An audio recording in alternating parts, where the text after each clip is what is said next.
go to sleep relatively quickly. Oh yeah? All right. Well, I guess afterward we'll have to crowdsource a location for consumption of adult beverages. The ops team will be having to clean up and carry stuff out. That being said, is the internet still working? Yeah, Pam, it's back up. Great. I want to give a few shout outs real quickly here that I wasn't able to say beforehand. And that is primarily the ops team, who is Alex, Andrew, Ashley, Ben, Brianna, Christian, Emily, Farheen, Lauren, and Michael have been the ones who have been helping put this whole event on. We've been joined by Irene and Julia, who are part of the roadmap team, which also includes Darshana, CS, and all of these people have been volunteering to help put on this event and help put on the Civic roadmap conversations that we've been having. And BetaNYC wouldn't be possible if it wasn't for their volunteering talent. And so I just want to say mad thank yous, and hopefully I got everybody's name. Yes, please clap loud. Please clap. I said, please clap loud. BetaNYC is powered by volunteers, so we hang out pretty much every Wednesday doing our little ops hack nights, trying to figure out how to make all of these types of events possible. If you're ever interested, we're going to be diversifying and creating some working groups like the roadmap team that we have established.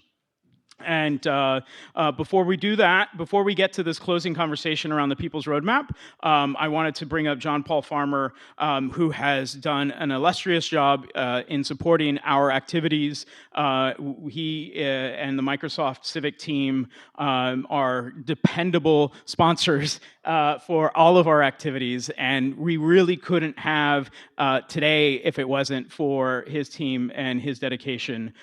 They've been able to help us solve some really thick problems about trying to visualize some of the city's open data through BoardStat, and we're really fortunate to have his presence here in the room here at the closing ceremony, and I just want to ask him to come up and say a few words and say thank you.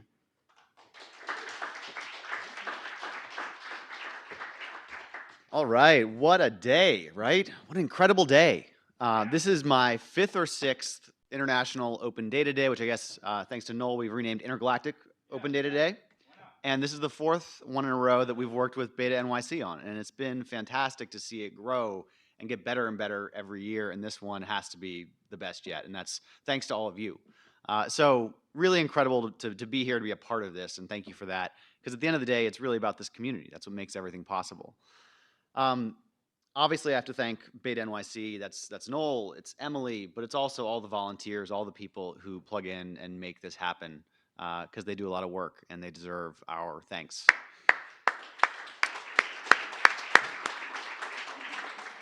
And on top of BetaNYC, folks like Gail Brewer, who you heard from earlier today, just incredible leaders, providing the air cover to make so much possible that just wouldn't have happened without them. So for Gail Brewer, for the folks in the mayor's office, from Miguel Gamino to Adrian Schmoker and everybody else, they also deserve our thanks. So please give it up for them too.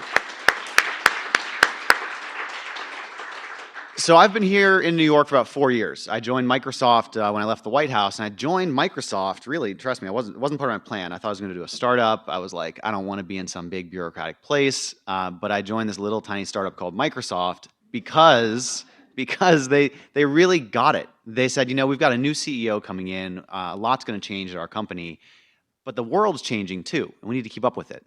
And there are a couple of things that are happening, a couple of trends that led to us making this team that we call Microsoft Cities, and we're based here in New York. And those two trends are, one, urbanization. So more than half of humanity now lives in cities. It's the first time it's ever been the case.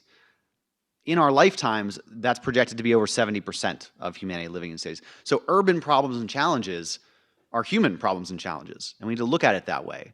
The other thing that was happening, the other trend that people realized was happening, was the nature of power was changing. Power was becoming more distributed in a large part because of the success of information technology. So all of us, all of you having access to these incredible tools means that an individual person or a small group of people, when they put their mind to something, can create change. They don't need a large institution. They don't need millions of dollars. Now, those things still help, let's be honest. Large institution, millions of dollars, that helps. But individuals can do so much today. And so we needed to be present in communities like New York City to help these communities solve the hard problems using technology. Because at the end of the day, we're going to get the best solutions when we work together. I think that's what everybody here understands, everyone agrees on, and that's what we need to do. We need to take that mindset and make it happen.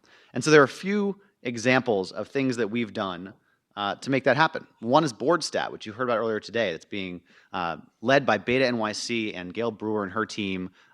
Emily Goldman did an incredible job teaching a session on getting people accustomed to BoardStat for the first time, and it's helping communities understand that hyper-local data and make it actionable. So take it out of the rooms where it's only the technologists and make it accessible to more people.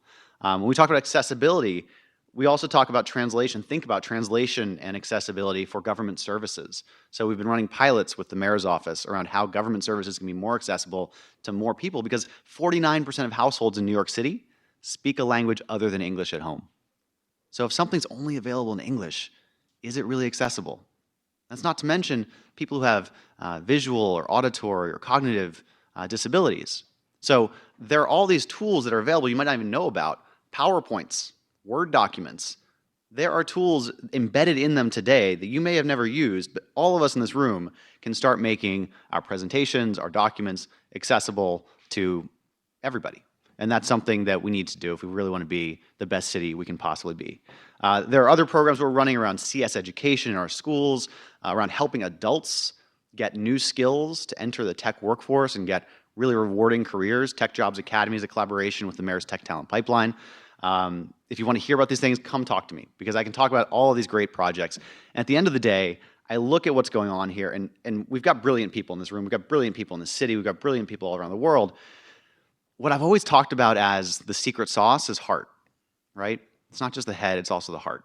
It's having the willpower, the commitment to come here on a Saturday, work together, improve your own skills, but improve your understanding of the problems so that you can solve those problems. So it's head and heart. But the thing that Noel mentioned in the intro today that I think we need to add to that is community. Because he talked about connection being one of those new 4 freedoms, 8 freedoms in total. And so community and connection, that's what allows us to really understand, because we can have the best intentions, we can have great hearts, and we can be really bright, but if we don't understand each other, what we have to bring to the table, what we're working on, what our own problems are, what someone else's problems are, we're not going to really address these problems as best we can. So head, heart, and community. And when I think about where I got this interest, it's from my own parents, the people who raised me. And it just so happens that today is my mom's birthday. And so, give it up for my mom. So I was thinking, I'm going to FaceTime her right now, and we're going to see if she picks up. And if she does, if y'all want to wish her a happy birthday, her name's Connie. So you can say, "Happy birthday, Connie," when I turn around and put you on screen. I think that will be, I know that will be a way I've never wished her a happy birthday before. So there's a first for everything. Let's try this right now.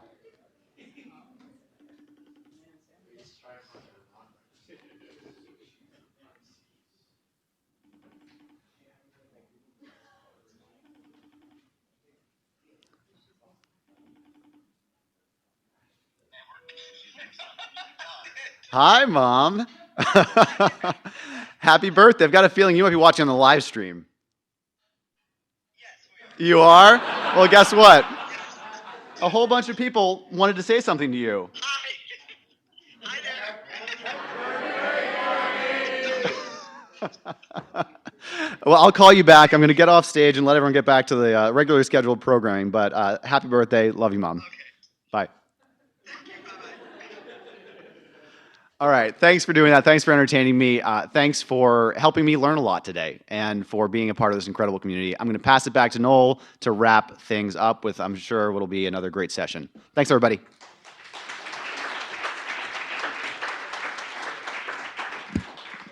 Wait, I'm sorry? Oh, okay. I'm not in charge. the various people wearing blue shirts have been in charge. I have only been a subject to their madness. Or our collective madness. This has been a really fantastic day, and I just want to say thank you again, John, for making sure that our little hackers could be here. We strive hard to make sure that we have childcare at all of our big major events. We had, I think, 8 kids in childcare today, so those are 8 parents that wouldn't have been able to come otherwise. So it makes a difference. So thank you. So now we are closing this up. So I said in the introduction, we did this thing 4 years ago that was called the People's Roadmap to a Digital New York City. We were able to outline a community values document and a community manifesto. Out of that generated 34 different policy ideas. A handful of them were turned into legislation, about 14 of them. 9 of them were actually passed as pieces of legislation that have strengthened our city's open data program. And so we are revisiting that document this year. It's our community master plan, as some of the planners like to talk about. And then we have yeah, please bring out the boards. Bring out the boards! The boards are going to have your brains on them. So we have been going through, I think we've hit 4, no, we've done Staten Island, oh my goodness.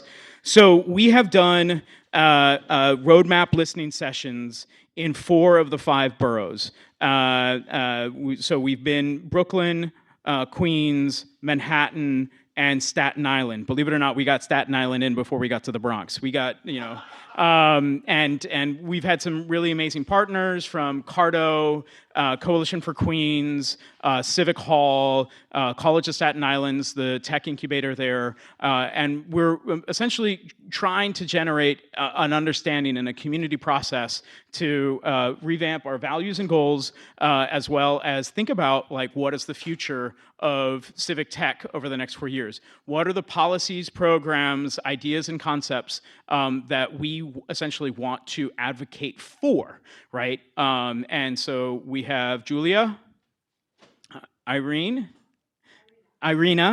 and Ben, who's been back, are going to be scribing your ideas. And so when I say brains, this is where we are doing the community education or the community collaboration process. So it doesn't matter if somebody else has already said it. We want to hear the things that you heard today that you think we should be fighting for over the next 4 years.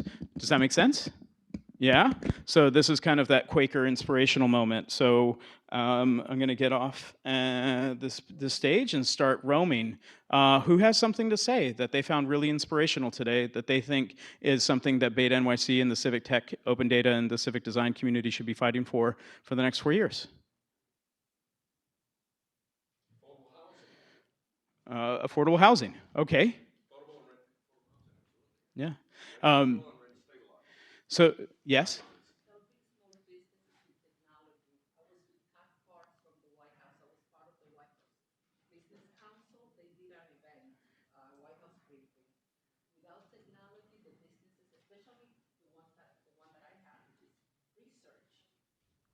Use you if you don't have the technology. So if you go into a strategic alliance, the big fish always eat the small one. Great. So I'm going to see the commissioner soon, and the first lady is going to be at an event. And I want to, just give an advice. We need the technology, so they should concentrate on small businesses also. So okay, great. Well, that's fine. So just to kind of illuminate a little bit of I should talk about the different areas that we're looking at. So the first one is over here on the left is industry, employment, and economic mobility.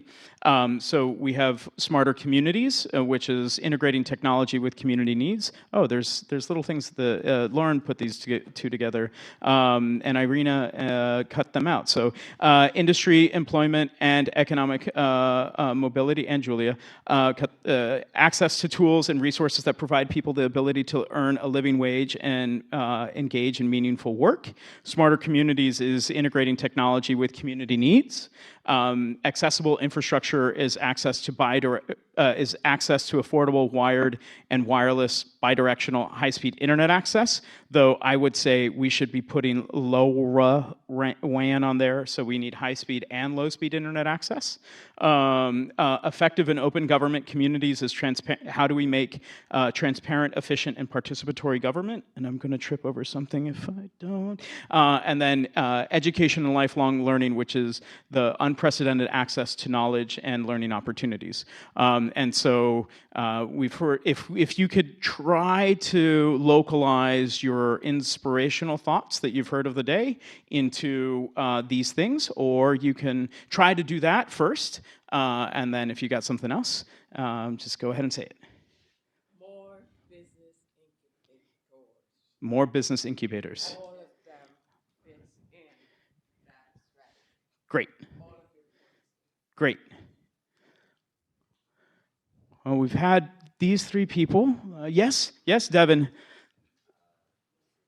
Government services made accessible in the open referral format via some type of API. Government services. Say that again. Government services accessible in the open referral service data format, which is an open data standard for service, health, human, social service information. So if the government could make that available using that data standard, then it would be really easy for all of the tech people to make apps to help people find the services to which they're entitled. Great. That's something that we were advocating in the original roadmap, which was for greater adoption of open standards. So, wait, hold on. I have this thing that the internet, it's called the internet. Super quickly, just to briefly talk about that. So I volunteer with BetaNYC, but I'm also working at NYC Opportunity with the Civic Service Design Studio and the product line there. And we actually are working on an open API with a rules engine and program benefits and information. And that is something that we've been working on for the past few months and should be out in the next few months. Thank you. All right. Yeah, a round of applause for that. Government at work. So who has some other inspirational? Who was up at Hack Hall? How many of you went up to the Hack Hall? Okay. So did you see some interesting projects up at Hack Hall that can be distilled to things that we should be fighting for? I won't deny with that. But what interested me was Sunlight Foundation actually trying to create metrics around how well cities are doing in opening up their data models and creating a sort of crowdsourced, how is each city doing and versus, across a whole pile of categories. And that was really neat. So Accountability. Okay, so a greater accountability within the New York City Open Data Program, maybe something this is the people's roadmap for us to be fighting for here in New York City, within New York City. So metrics, more detailed metrics of holding agencies accountable in New York City. All right, anybody else? Yeah. The consensus building workshop, where we role played how Taiwan is basically making rules and legislation, was really awesome and could be used to help build smarter communities and more effective open government by just adopting some processes and good facilitation. So the V-Taiwan process, the participatory policy process that is baked into the V-Taiwan framework, have that instituted here in New York City. Yeah. V as in Victor. Feeling the spirit. Oh, I'm feeling it. It's over here, and it's over here, and it's over here. Mandated use of open source software in government. Okay. Yeah. There should be a GitHub repo for just about every public website, that the city produces, right? If you're getting public information, there should be you should be able to fork or at least put an issue queue on that. So. I love nightmares. There's the things that I dream in nightmares. All right, who's got other inspirational ideas? No, nothing. No one attended Emily Goldman's session around BoardStat and having BoardStat go out to all 5 boroughs? What? So I would like to see more transparency from the community boards. So I think BoardStat is great for community boards to understand their district, but I think it's very hard for districts to understand the community board. And I think there's a lot of data that could be made available there.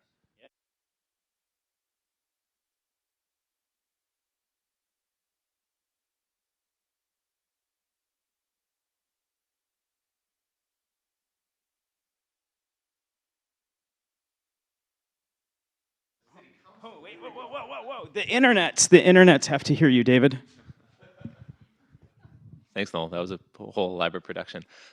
So a really cool development was last year, the New York City Council released an open API of its legislative information. And that in turn is what's powering the new council website that's for tracking laws and looking at what the council is doing.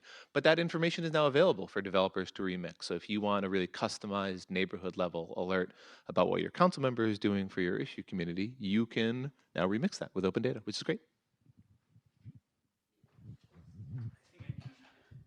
I think I can add on to that. So instead of us pulling information from city council, they should be pushing information to us. So, great. Wait, where is it? I feel it someplace over here.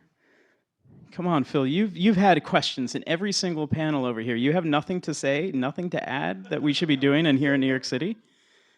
I mean, I guess, expand the uses of 3-on-1 to not just be complaining, but to offer solutions. And I would add to that any state authority that does work in New York City, whether it's NYCHA or whether it's Battery Park City, Roosevelt Island, all of those state authorities should be put into 311. So if you're a New York City resident in one way, shape, or another, you should be able to use 311 to make a service request, whether or not you are kind of related to a state authority or not. One thing that came up earlier was the sort of collapse of local community news sites, and obviously we all know about the old Joe Ricketts thing, Gothamist, et cetera. And what you just mentioned, community-based stuff. What if we created an app that was essentially standardized across all communities, but could be localized based on a sign-on to the community the person lives in? So they're pulling down data that is just relevant to that person, but it uses the same platform, sort of as a distribution or something like that. Well, the guy who's sitting behind you has done something, the two guys that are sitting behind you have done something similar with some of the planning labs tools, but definitely getting more of those types of government information localized to your geographic boundary would be great. Open block. I'm gonna go to Tim first, and then maybe back to Ashlock. I would like to see an improved feedback loop for reporting errors with data on the open data portal. Do you have a specific way? Well, I mean, right now I don't. I mean, you can ask a question on the portal, and that just disappears. The open data coordinators' names are not publicly available. That would be nice as a start. And then to be able to report an error and have them answer whether they can fix it or not. I'm down with that. Back over here. I'm also noticing that there are a lot of men that are talking. Well, Manhattan is kind of heading this way with the LoRaWAN deployment, though I don't think it's crystallized yet, but a resident should be able to say, hey, I think I have a problem. Either I'm in a sick building or there's a noise problem. And the city can say, oh, you think you have a problem? Here's a sensor, demonstrate it. It will be logged, and then we'll know what's going on. So an IoT for like a 311 like extension of like a physical internet. I don't know how to explain that, like extending 311 to physical sensors to demonstrate problems. Yes. This isn't necessarily an innovation, but one thing that I learned today was how much public libraries do for accessibility and education, and also how much they are not funded. And so I think just funding libraries should also be a priority. Yeah, yes, yes. I've lost my library for close to a year because they were tearing it down and building another one, and then it's going to turn into a cafe. You should take a look at the Greenpoint Library because that's the future of apparently Brooklyn libraries. So it's an innovative thing. Okay, other hands. Where's the spirit? Oh, yes. Yeah. I would like to see more data sets on the open data portal and better quality data in the existing data sets. Can you elaborate on what type of quality you would be looking for? I guess like just as an example, like if there's location or address information in a data set, having that be comprehensive and accurate and thorough, that sort of thing. Can I add that GeoClient should eventually move to an open source system and should be completely on GitHub?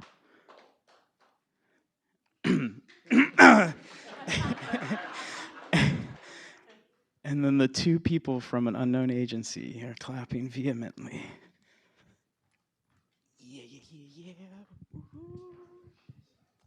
Yeah, I learned a ton and really excited about BoardStat. That was really cool. I'd like to see the future of more predictive data and real-time data. A lot of it seems to be like based on like 1 year, and I'm still learning like the tools that are available, but I'd love to see, especially around like public safety and predicting like these crimes are happening here, and connecting the data sources with like child safety and well-being and public safety. Thank you. All right. Oh, yes. I mean, I guess like one of the things is like I'm happy to see like all these open source tools like Pluto, I don't know, being moved to an open format and all the things we're doing here. But then it's like, I know it's like if you cross the Hudson, like, I don't know, like Jersey City or whatever, it's like, I don't know, like you don't have data or anything. And it's like New York City, like, I don't know, we exist in like greater context. So like, I don't know, things like planning or whatever, it's like, I don't know, at least with open source, like maybe you can make it more accessible to other governments outside of New York City or open data or like, but I don't know, to like do more just beyond our boundaries, or share like more. Have our tools be able to be cross-Hudson, cross-channel, right? Like we have an 84.5, okay, the mayor proposed an $84.5 billion budget. Does that seem high to you? Do you, $84.5 billion. For that's the city budget. Yeah, the entire. So yeah, and there's 8.5 million people. So you start doing the math, and that's a lot of money per individual, right? There's billions of dollars that go into the city's IT infrastructure. And so just think about that. There are billions of dollars that flow into the IT infrastructure. And so how do we be able to use that capital to better assist the whole region operate in a better way? So, all right, cool. Well, who else has anything? Yeah, Renu? Empowering more on the fact-based journalism, removing biases and fakeness from the news. How can we advocate for that within government? Basically, government should scrutinize the journalism pieces as well as encourage the use of open data towards the story lines that are coming out in the news. Okay.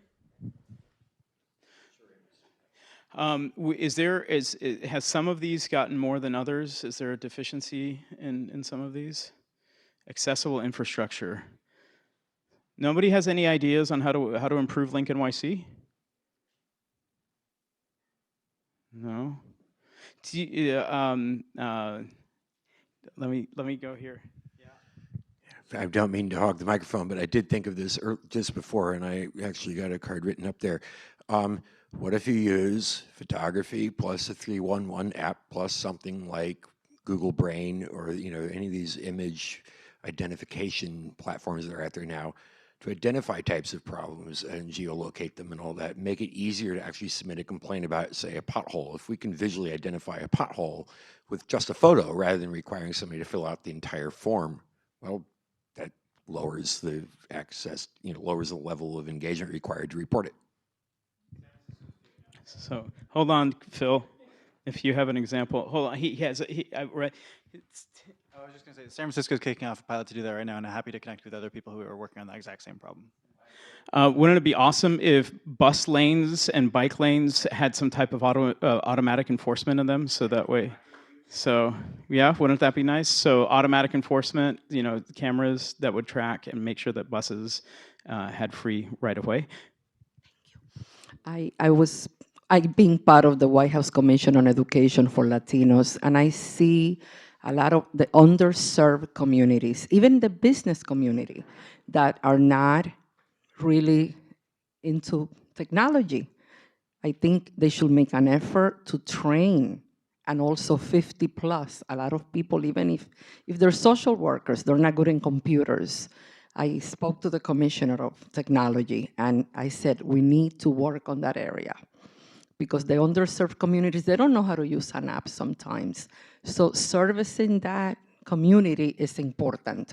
I say this of experience. I have been a field service for 20-something years, and I have spoken to people that do not even know how to use a computer or that they have a computer. So we have to think of that also. Great. Yeah. Yeah. I just wanted to add to the infrastructure section.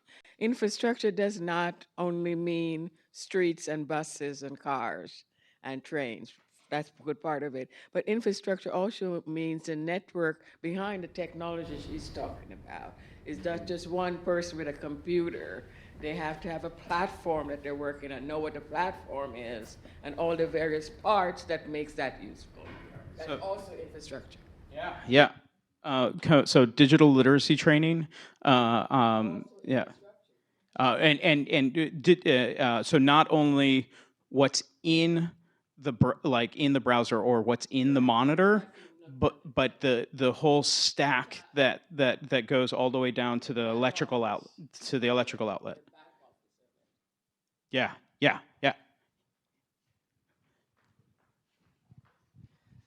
To follow up on that, something that's specific to New York is maybe working with communities undergoing rezonings so that the communities that are in the process of negotiating community benefits know what infrastructure to ask for, or know what things that they can, what sort of technological infrastructure they can ask for on a neighborhood level to either promote education and learning in the schools, or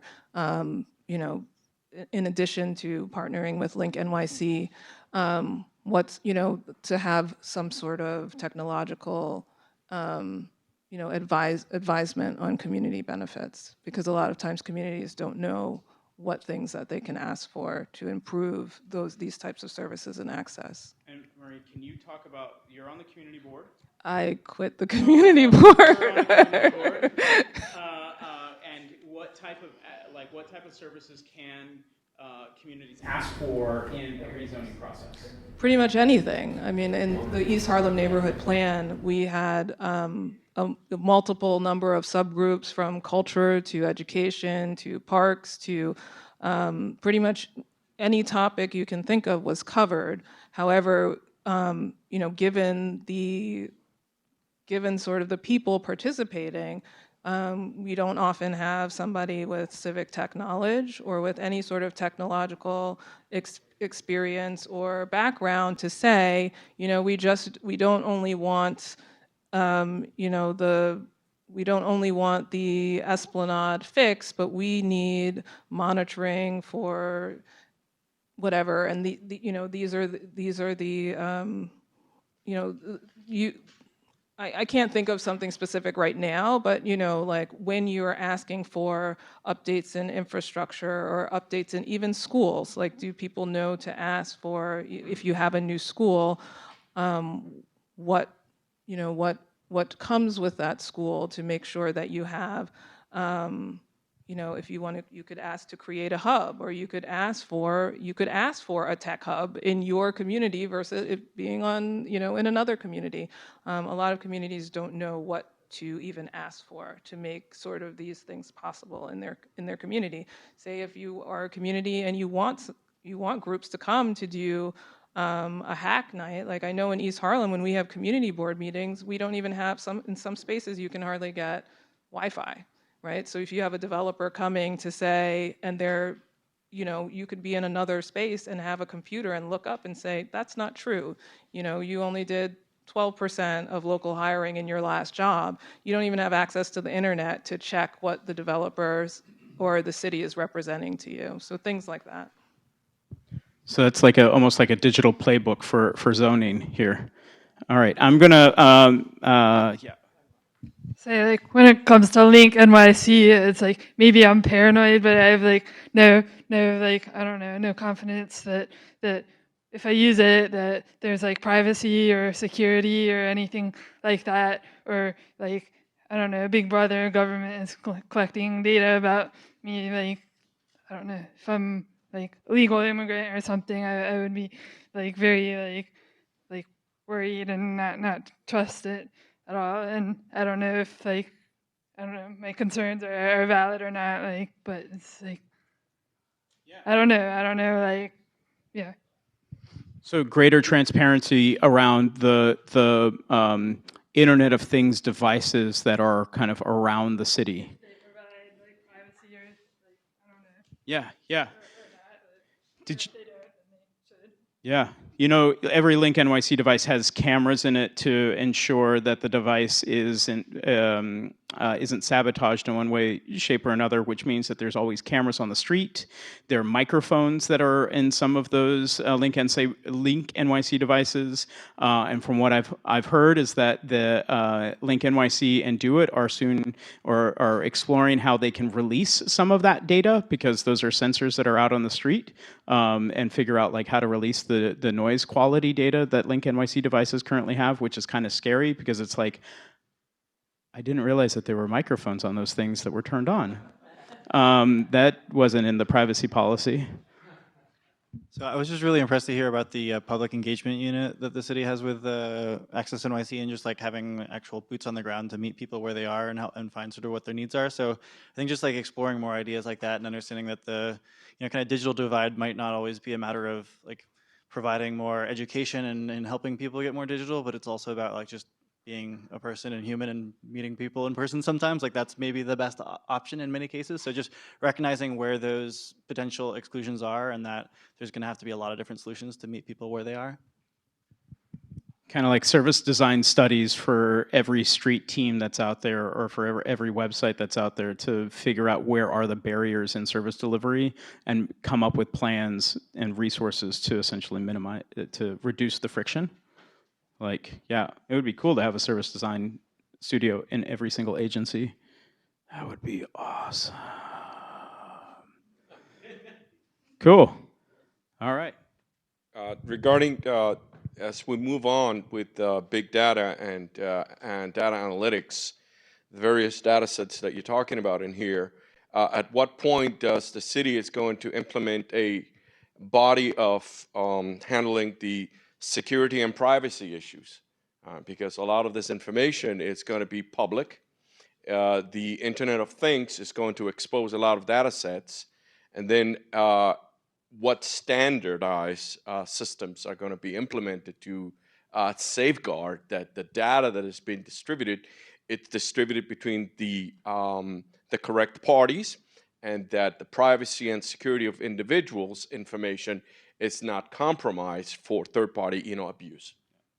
So in our open data law, we already have a really good protections around personal identifiable information to the extent that like 311 doesn't even publish the service request record. They anonymize it and then even the taxi TLC has gone through and started anonymizing data in a more protective way. So that way Chris Wong can't do his cool maps anymore. To that extent, we have really good protections in that. The city has introduced a chief cybersecurity officer who's a former captain from the US Army who is part of the cyber command to ensure that all of our digital systems are even more protected. And yeah, so yeah, making sure to stay on them and they get the resources.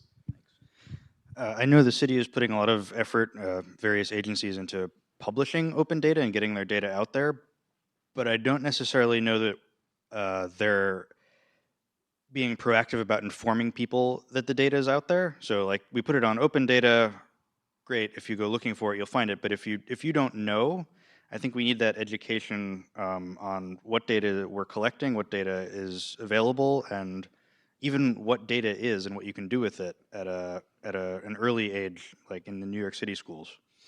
Cool. Adrian Schmoker had, well, ooh, I don't know if this is supposed to be public.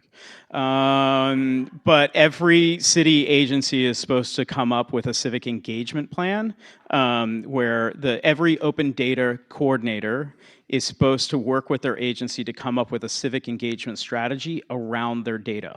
And that was part of the training that I was participating in for the last 2 days. And so there are going to be processes that ODCs, open data coordinators, are going to be like, agencies are going to be responsible to talk about their data and to be public about their data. But having, like, be more specific, like having training programs or like workshops, like clear curriculum, so that way it's not them just showing up and doing some type of tap dance around civic engagement, but it's just like, no, we're going to actually show you how to use our data and where our data is useful. Yeah. So in the future, I guess I'm curious to see with the coming of 5G and how much that's going to change with the cell towers being everywhere, where that's going to be placed, and kind of the civic engagement with that process, and like the risks that the FCC has just published versus like the opportunity with that faster internet. I think that's going to be a community like thing to discuss. So explicitly civic engagement around the placement of 5G cell towers. Yeah. Does everybody understand what 5G is going to do to the city, or no? Do you want to talk a little bit? Do you want to talk about why that's a concern? I'm not definitely not an expert, but early there could be possible like health implications. So there's been testing around on mice that like it's causing brain tumors. So basically the electromagnetic frequencies is just like a huge increase from what we have right now. So we want this faster internet, great, but the FCC, like we can't really look to the FCC anymore to protect us. So what do we know? Like, that's the risk. It's just these little towers going to be everywhere. So it's going to be producing, it's just a huge change with our infrastructure, and it's being tested right now in all these cities coming here. So it's a great opportunity, but I mean, do we trust these huge corporations to protect us? I don't know. So 2 weeks ago, the city and state had a session where they were talking about like the future of network infrastructure in the city. They were talking about 5G as being kind of like the next step. So it's really expensive to lay fiber in New York City, right? How many of you have fiber at your home? Raise your hand. Wait, how many of you have fiber at your home right now?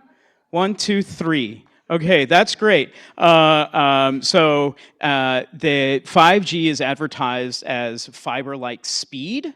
The catch is that they're micro cell towers, so they're much smaller towers, and that means that they have to lay fiber to the tower, right? And then they're able to do essentially like a Wi-Fi hotspot, gigabit hotspot, but gigabit hotspots that can handle hundreds, if not thousands, of people on them. And the radio frequency of that is kind of dangerous because it's microwave level, right? It's a very intense radio frequency, and to get get the type of saturation that we have now with our LTE and 4G means that there's going to be 2 to 3 times as many cell towers in the city, right? So you walk around the city, you see cell towers everywhere, right? Well, imagine 2 to 3 times the size, because these radio waves are shorter, and you have to build them in a more dense environment, which means that then you're exposed to more EF, and they're really not sure about exactly what that EF does to the body completely. There's also a project in the NYC Tech Meetup group right now talking about mesh networks. That kind of overlaps with that, and nobody's really talking a whole lot about it. Yeah, more Wi-Fi mesh. There were a few other people that have promoted the NYC mesh communities.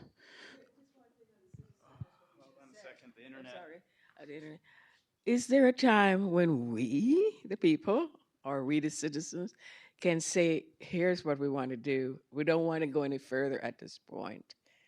It's like we have to accept everything. Even if you understand it, doesn't mean you should accept it. There's a cost to the free. There's a cost to the speed. And I don't think we understand that fully. We should, because we've had 30, 40 years of it. And yet we seem to just go by us. We're going to take the 5G or the 5T or the 5 what have you, without even batting an eyelid, and we say, whatever happened? I think to the participants' point is that they are asking for more civic engagement around the placement, and more awareness around the potential health hazards of the implementation, that's part of the conversation. So I want to try to get to some new voices, because otherwise I'm sure several of us could be here for several hours talking about all these things. Yeah? Huh? Yeah? How we doing? How we doing? We're doing good? We're doing good? Did we fill this in significantly from where we were beforehand? Yeah.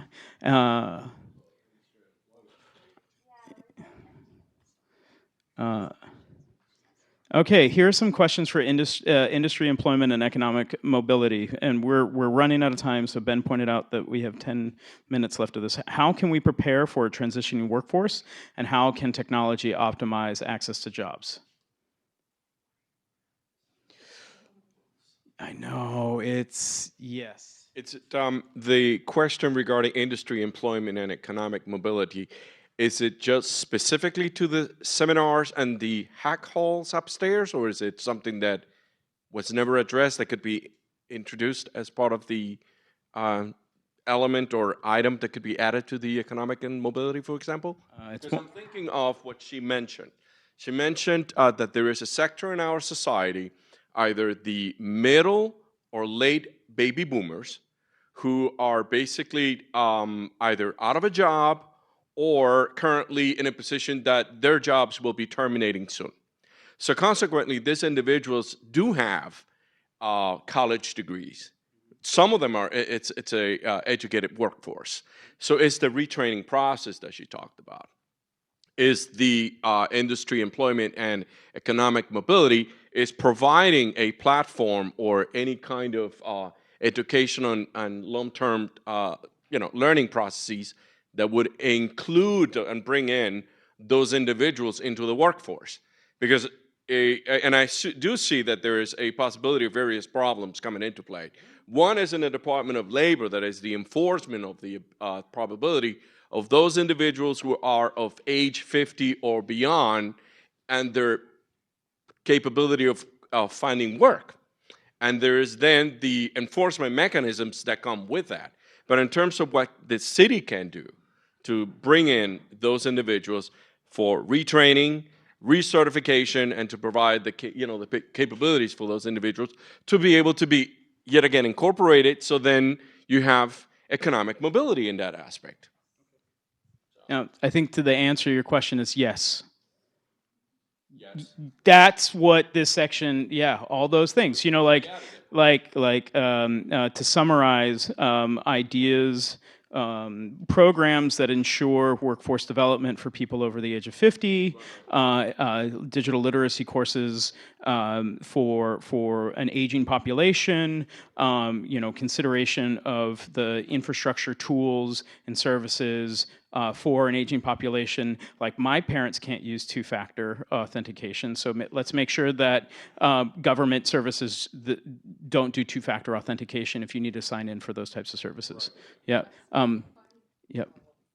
You want no? Okay. Huh? Oh. Okay. Oh. Okay.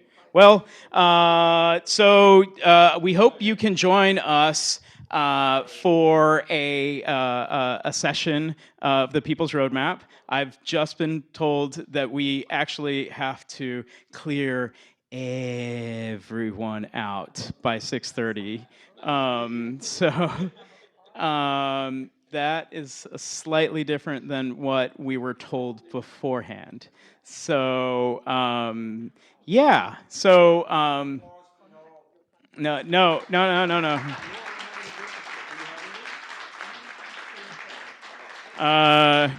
That applause is amplified to everyone who's wearing a blue shirt today. So thank you.